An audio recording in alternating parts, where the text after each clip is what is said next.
والصلاة والسلام على أشرف المرسلين سيدنا محمد سيد الخلق أجمعين. أولا كل سنة وأنتم طيبين وإزيكم وحشتوني. أنا بقالي فترة مختفي عشان أركز في الإنتاج، بقالي فترة مختفي عشان أعرف أطلع إنتاج كويس لجمهورية مصر العربية، عشان في الفترة اللي جاية نقدر في ظل ظروف وغلاء أسعار الأعلاف اللي موجودة نقدر نبقى مساهمين ولو حتى بجزء بسيط في اقتصاد البلد اللي احنا عايشين على ارضها وبناكل من خيرها. معاكم المهندس احمد مصطفى احمد، شركه الشرق الاوسط للاستثمار والتطوير الزراعي، اصحاب حقوق الملكيه الفكريه لبونيكام الشرق الاوسط 002.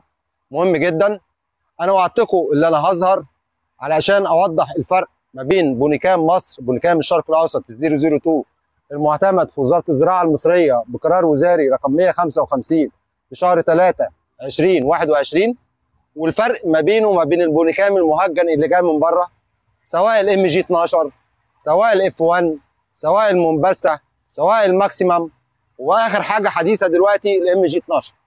قبليه كان الماكسيمم، قبليه كان المنبثه، قبليه كان الاف 1، وهي شركه واحده بس اللي كل سنه او كل سنتين بتغير اسم المنتج بتاعها وتصدره للشرق الاوسط، لليبيا عن طريق المغرب عن طريق اسرائيل. واضح؟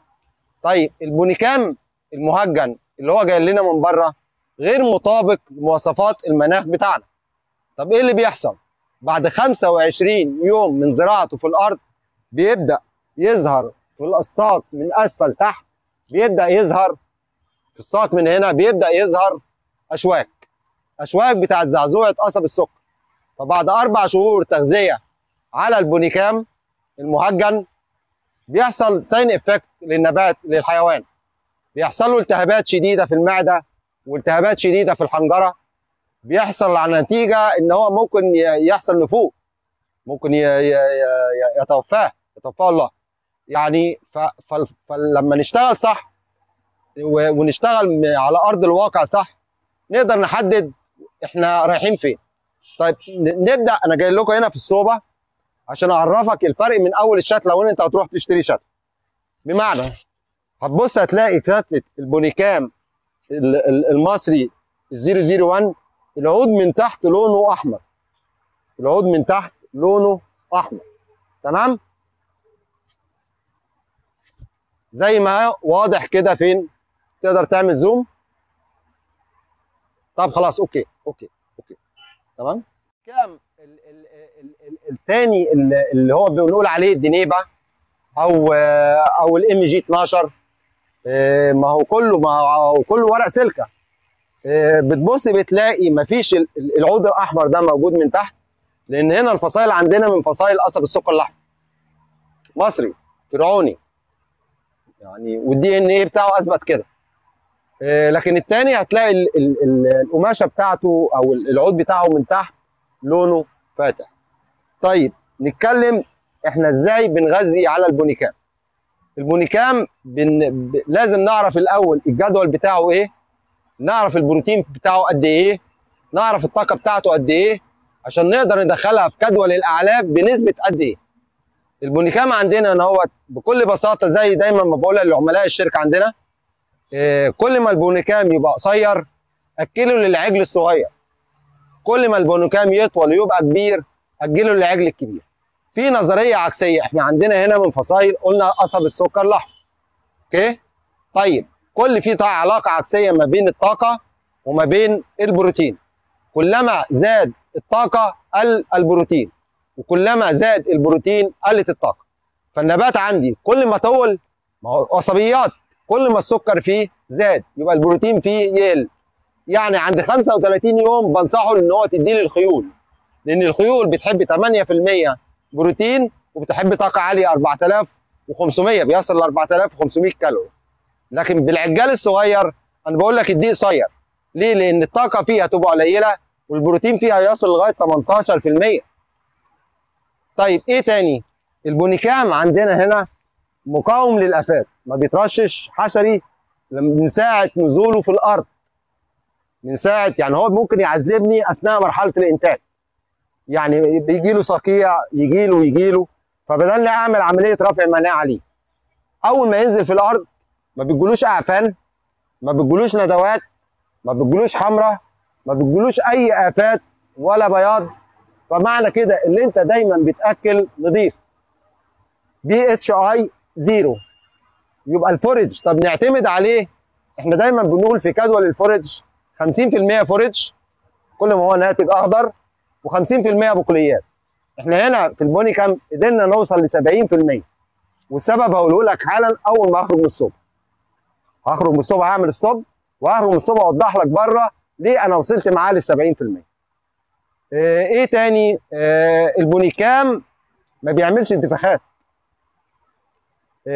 البونيكام ممكن تقدر انتاجه في يعني تقدر تدخله في الانتاج بنسبه تزيد قلنا عن 70%، ومعدل انتاج الفدان بيعدي ال 15 طن. طيب بمناسبه شهر رمضان الكريم انا عامل عرض جميل قوي. انا هكلف لك تكلفه فدان البونيكام، انا كنت بكلفه 8000 جنيه. اثناء فتره رمضان انا هنزل ل 6000 جنيه. وربنا يقوينا.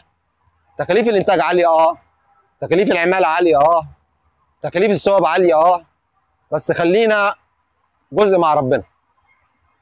هكلف لك الفدان 6000 جنيه، واول انتاجيه بعد الفدان بعد 60 يوم من الزراعه، واول وش هيديك لا يقل عن 4 طن. ربنا يقوينا، ربنا يكرمنا. احنا قلنا النهارده 2 رمضان 1444 الموافق 26/3/2023 يوم جمعه مبارك. ربنا يقدرنا في الفتره اللي جايه ونقدر نعمل عمليه انتشار وتوسيع. محدش يزعل مني في الفتره اللي فاتت ان انا كنت مش موجود، محدش يزعل مني اذا كنت حاد شويه في الفتره اللي فاتت، الله اعلم بالحل. ربنا يقويني، وربنا يجعلني سبب في تغيير الانتاج الحيواني في مصر، تطويره. والله المستعان. نعمل ستوب ونطلع بره 3 دقايق ومش هطول عليكم زياده عن كده. كده انا خرجت بره الصوبه، انا ما رضيتش اروح في حته بعيده على اساس ان احنا ما نقولش حقل غير حق. خرجت بره الصوبه. طيب انا ليه هنا قلنا بعتمد على البونيكام بنسبه 70%؟ سمي بسم الله. بص، طيب عشان تبقى واضحه اكتر، ده موجود عندك في النبات، بيبدا معاك من شهر 11 بيدنوا لغايه شهر 4. ده في التحاليل بتاعه طلع فيه زيوت انتي كانسر، طلع فيه 19 نوع من انواع الاحماض الامينيه. على فكره تحت الفيديو هنزل لكم التحاليل، هنزل لكم حتى تحليل الحمض الاميني، هنزل لكم الشهادات بتاعت اعتمادات وزاره الزراعه، حتى يطمئن قلب الجميع. فليه 70%؟ زي ما قلنا. طب ايه تاني؟ لما نيجي للنبات، النبات عندي احنا قلنا النهارده كام؟ 26/3/2023 الموافق 2 رمضان 1444. يعني انا لسه طالع من فتره شتاء، لسه طالع من طوبه، لسه طالع من امشير، وشغال دلوقتي في برمهات. يعني النبات شغال معايا صيف وشتاء. طيب نقول الصفات بتاعته. انا لو هجيب اي عود من تحت كده واحنا واقفين، طلع بجدره كمان اهو. نقرب كده، شايفين العود من هنا. لما تيجي تكشف على اي بونيكام تمسك صبعك من فوق هنا لتحت بعد 25 يوم من زراعته. الزراعه دي كده ما تحشش بقاله 3 شهور، مش 25 يوم. لا انا بكلمك بعد حشه من 25 يوم بس. روح شوف كده ايه، تروح جايز حاط ايدك هنا، لو لقيت اي اشواك هنا، شوكه بتبقى عامله زي زعزوعه قصب السكر، يبقى اوعى تديه للبهيم، اوعى تديه للحيوان، اوعى تديه للخيل، اوعى تديه للغنم خالص. هتبص في قلب الورقه هنا برضو عندك في الناحيه الثانيه في الام جي 12. بص في قلب الورقه هنا، هتبص هتلاقي فيه اشواك صغيره وهضاب هنا. يبقى ايه؟ نقطتين. النقطه الاولى الاشواك اللي عامله زي زعزوعه قصب السكر، النقطه الثانيه الاشواك اللي موجوده في قلب الورقه. اللي وجدتهم في النبات ما تدهوش. النبات حطه على بقك، بس انا صايم دلوقتي، تبص تلاقيه مسكر. تكسره كده وتعمله كده وتشم تلاقيه فيه ريحه طيبه. لما تروح على الانتاج الحيواني يعمل عمليه اضرار واكل استقبال. تحياتي ليكم، تحيات شركه الشرق الاوسط للاستثمار والتطوير الزراعي. ربنا قدرني في موسم 2023 ان احنا نعمل طفره في الانتاج الحيواني ونطلع من الكارثه اللي احنا موجودين فيها دلوقتي. سعر كيلو اللحمه وصل 270 جنيه. يعني ايه؟ سعر الفرخه وصل كيلو 100 جنيه. يعني ايه؟ خلينا ندور على البدائل، خلينا ننقذ نفسينا، ما يبقاش روحنا في ايد غيرنا، في ايد الدولار، في ايد الصويا، في ايد الشحن، في ايد. والله انا طلعت عليه احلى لحم انتاج حيواني. وصلت اللبن البقري ل6 بونت، اللبن البقري بيض وسكر. عملت معدل تحويل في اليوم للخليط كيلو 600. الله اكبر. يعني مش عارف في ايه. يعني هم دايما بنقول ايه؟ ان الشيطان دايما بيوقف على باب الجامع مش على باب الخماره. ربنا يقوينا ويقوينا على شيطاننا ويقوينا على شياطين الانس والجن اللي موجودين وبيخربوا بيوت ناس كتير.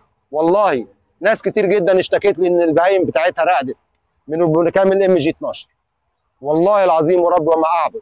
وكنت في معرض صحاري اللي فات ودخل عليا ناس بيقولوا لي نفس الكلام.